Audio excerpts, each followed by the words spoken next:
మీ ఎలాంటి వ్యాపార ప్రకటనలకైనా వెంటనే మా ఛానల్ సంప్రదించండి. ఓం శుభంకర్యే నమః. నిఖిల శ్రేయోదాయని సర్వకార్య సిద్ధిప్రద పరబ్రహ్మస్వరూపిణి శుభంకరీ నమోస్తుతే. వక్రతుండ మహాకాయ సూర్యకోటి సమప్రభ నిర్విఘ్నం కురు మే దేవ సర్వకార్యేషు సర్వదా. ఆదిత్యాయ చ సోమాయ మంగళాయ బుధాయ చ గురుశుక్రః శనిభ్యశ్చ రాహవే కేతవే నమః. గురు బ్రహ్మ గురుర్విష్ణు గురుర్దేవో మహేశ్వర గురు సాక్షాత్ పరబ్రహ్మ తస్మై శ్రీ గురవే నమః. ఓం శ్రీ మహాగణాధిపతయే నమః. అస్మత్ శ్రీ గురు చరణారవిందాభ్యాం నమః. శ్రీ శ్రీ శ్రీ గణపతి సచ్చిదానంద సద్గురుభ్యో నమో నమః. నవంబర్ నెలలో 15వ తారీఖు తర్వాత అమావాస్యకి కొద్దిగా ముందు గట్టి ప్రయత్నముతో కొన్ని పనుల యందు విజయాలను సాధించగలుగుతారు. అలాగే ఉద్యోగస్తులు ముఖ్యంగా స్థిరముగా సంపదని ఆర్జించేటువంటి వారు గృహ విషయంలో కానీ, భూమి కొనుగోలు విషయంలో కానీ, వాహనము కొనేటువంటి విషయంలో కానీ ఆచితూచి నిర్ణయాలను తీసుకోవాలి. ఏదో కొంత డబ్బు తగ్గింది అంటే బంధువులో మిత్రువులో సహకారం అందిస్తారు, కానీ అది కొంత ప్రమాదాన్ని సూచిస్తోంది. ఈ మాసములో చేసేటువంటి ఈ అప్పుని మిథున రాశి జాతకులు ఉద్యోగస్తులు తీర్చటము కొంత ఇబ్బందికరముగా ఉంటుంది. రాహుకేతువుల యొక్క ప్రభావము చేత కొన్ని మాయలుగా అనిపిస్తూ ఉంటాయి. మనం పసిగట్టగలుగుతామా అండి? ఏది మంచి ఏది చెడు అనేటువంటి విచక్షణ కలగటమే చాలా కష్టం. ఇక మాయని మనం పసిగట్టగలిగితే ఇక గ్రహబాధలు ఎందుకు, కష్టాలు ఎందుకు, దుఃఖాలు ఎందుకు వస్తాయి? మాయనే పసిగట్టగలిగితే అది మనం పసిగట్టలేం. మన సెన్సుకు కూడా ఒక్కొక్కసారి తెలియదు. ఒక్కొక్కసారి మన కళ్ళు చెవులు ఇంద్రియాలు కూడా మనని మోసము చేస్తాయి అన్న విషయాన్ని కలియుగంలో మనమందరము తెలుసుకోవాలి.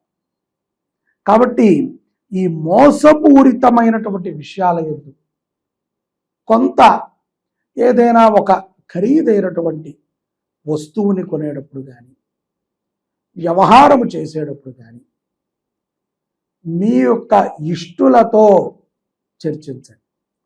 ఏముందిలే, ప్రతిసారి మన డిసప్పాయింట్ చేసేటువంటి వాళ్ళు ఉంటారు. కొంతమందికి కొన్ని రకములైనటువంటి మిత్రులు ఉంటారు. డిసప్పాయింట్ చేసినట్టే చేసి మనల్ని పైకి ఎక్కిస్తారు.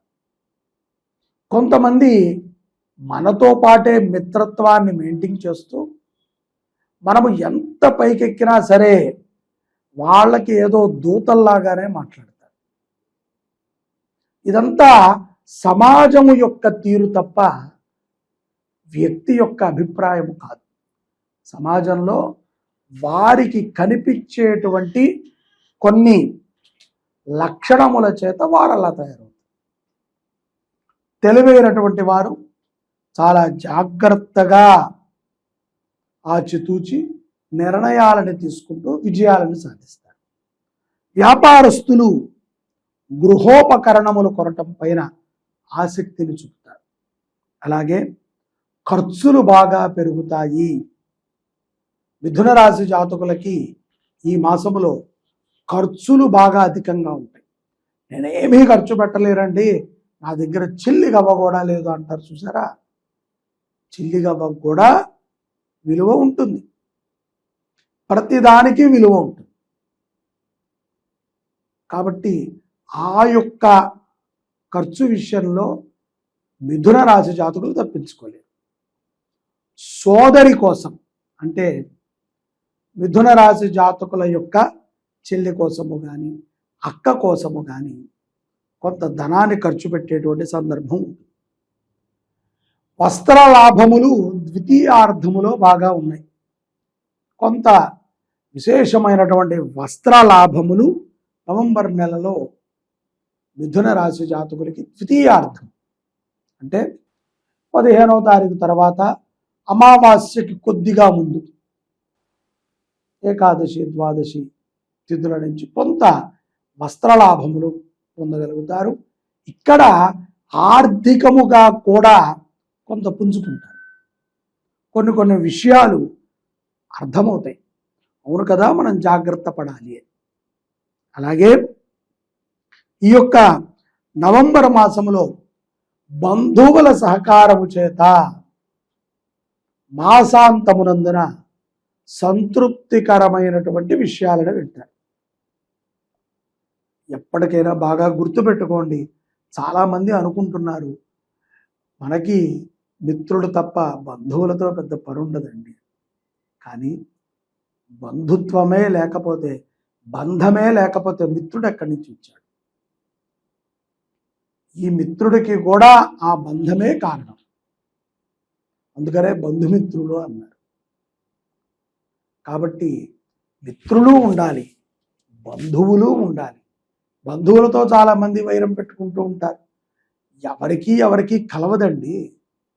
శత్రుత్వాన్ని పెట్టుకుని మనం సాధించేది ఏమీ ఉండదు. చివరికి మనము బాధపడాలి. వాడు నా శత్రువు అని చెప్పుకుని బాధపడాలి. అదే మిత్రత్వం ఉంటే అజాత శత్రువుగా మనం ఉండగలిగితే దానికన్నా మించినటువంటి సుఖము కానీ మరొక సంతోషము కానీ లేదు. కష్టం చెప్పడానికి చెబుతాం, రాగద్వేషాలు లేకుండా మేము బతుకుతామని. కానీ నిరంతరము వాటిని చెప్పులలాగా బట్టల్లాగా వేసుకుని తిరుగుతూనే ఉంటాం. రాగద్వేషాలు వాటిని విస్మరించినప్పుడే గురువు యొక్క అనుగ్రహాన్ని పొందుతాం. ఈ యొక్క ద్వితీయార్థములో ఆరోగ్యం పట్ల కూడా కొంత శ్రద్ధ అవసరం. దీర్ఘకాలిక రోగములు అటాక్ అయ్యేటువంటి సందర్భాలు ద్వితీయార్థములో మిథున రాశి వారికి గోచరిస్తుంది. ఇక్కడ ఖర్చులు కొంత అధికముగా ఉన్నప్పటికీ భగవంతునికి విశేషమైనటువంటి సేవను చేసేటువంటి సంకల్పాన్ని కూడా తీసుకుంటారు. ఎంతోమందికి చెప్తూ ఉంటాం, ఎంతోమందికి ఈ యొక్క మాధ్యమం ద్వారా వినిపించుకుంటూ ఉంటాం. గోసేవ చేయండి, అన్నదానము చేయండి, ఎక్కడైనా యజ్ఞయాగాదులు జరుగుతుంటే సహకరించండి. బాగా గుర్తుపెట్టుకోండి, ఎప్పటికైనా సరే మీరు చేసినటువంటి దాన ధర్మాలు మంచి కార్యక్రమాలే మీకు శ్రీరామ రక్ష. అంతే తప్ప ఏముందిలేండి మా ఊళ్ళో గుడి కట్టాం, అప్పుడు నేను బస్తా సిమెంట్ ఇచ్చాను అని నువ్వు చెప్పినంత కాలము ఒక్క బస్తా సిమెంట్కు వచ్చే పుణ్యం నువ్వు చెప్పినప్పుడల్లా కూడా 1000 బస్తాలు ఆ దేవాలయంలో నువ్వు దొంగతనం చేసిన పాపాన్ని ముట్టగట్టుకుంటావు. చెప్పకుండా చేసేటువంటి దానినే దానము అంట. అలాగే ఏమీ ఆశించకుండా ఇచ్చే దానినే దానము అంట. దాన ధర్మాలని బాగా చేయాలి. ఆసక్తి ఉన్నటువంటి వారు అన్నదానము బాగా చేయండి మిథున రాశి జాతకులు ఈ మాసంలో. అలాగే ఈ యొక్క మాసములో శివారాధన ఎంతో గొప్ప ఫలితాలని మిథున రాశి వారికి ఇస్తుంది. శ్రీకాళహస్తిలో నవంబర్ 16 నుంచి 20వ తారీఖు వరకు శ్రీ శుభంకరి సేవా సమితి ఆధ్వర్యంలో 10వసారి శ్రీ శివ పంచాయతన మహారుద్రయాగం జరుగుతుంది. ఈ యాగంలో ప్రతి ఒక్కరూ మీ తమ పేరుల్ని గోత్రనామాలను నమోదు చేసుకుని యాగములో పాల్గొనండి. ఈశ్వరానుగ్రహం పొందండి. ఆ యొక్క కాళహస్తీశ్వర సహిత జ్ఞానప్రసూనాంబ అనుగ్రహముతో సర్వ సుఖాలని పొందగలుగుతారు. జై శుభంకరి. సర్వే జనాః సుఖినో భవంతు.